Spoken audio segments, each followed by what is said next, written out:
చందమామ short story నగల వ్యాపారి.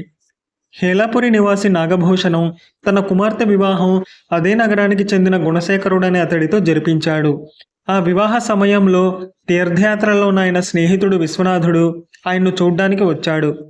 అమ్మాయి వివాహానికి రాలేకపోయాను, అల్లుడేం చేస్తుంటాడు అని విశ్వనాథుడు అడిగాడు. బంగారు నగలు అమ్ముతుంటాడు అన్నాడు నాగభూషణం విచారంగా. ఓహో, బంగారు నగల వ్యాపారం అన్నమాట. ఆ మాట చెప్పేందుకు అంత విచారం ఎందుకు అంటూ విశ్వనాథుడు ఆశ్చర్యపోయాడు. ఆ తర్వాత కొంతసేపు పిచ్చాపాటి మాట్లాడుకున్నాక విశ్వనాథుడు కోరిన మీదట అల్లుడి చిత్రపటం చూపించాడు నాగభూషణం. ఆ సాయంత్రం విశ్వనాథుడు తానెరిగిన కొండయ్య అనే అతడి నగల దుకాణంలో ఉండగా ఒక యువకుడు వచ్చి రత్నాల హారాన్ని ఒకదాన్ని అమ్మజూపాడు. అతన్ని చూస్తూనే నాగభూషణం అల్లుడని విశ్వనాథుడు గ్రహించాడు. ఇప్పుడు తను అమ్మజూపుతున్నది నాగభూషణం తన కూతురుకు చేయించిన నగల్లో ఒకటన్నమాట. తన అల్లుడు బంగారు నగలు అమ్ముతుంటాడని నాగభూషణం విచారంగా ఎందుకు చెప్పాడో అప్పుడు అర్థమైంది విశ్వనాథుడికి.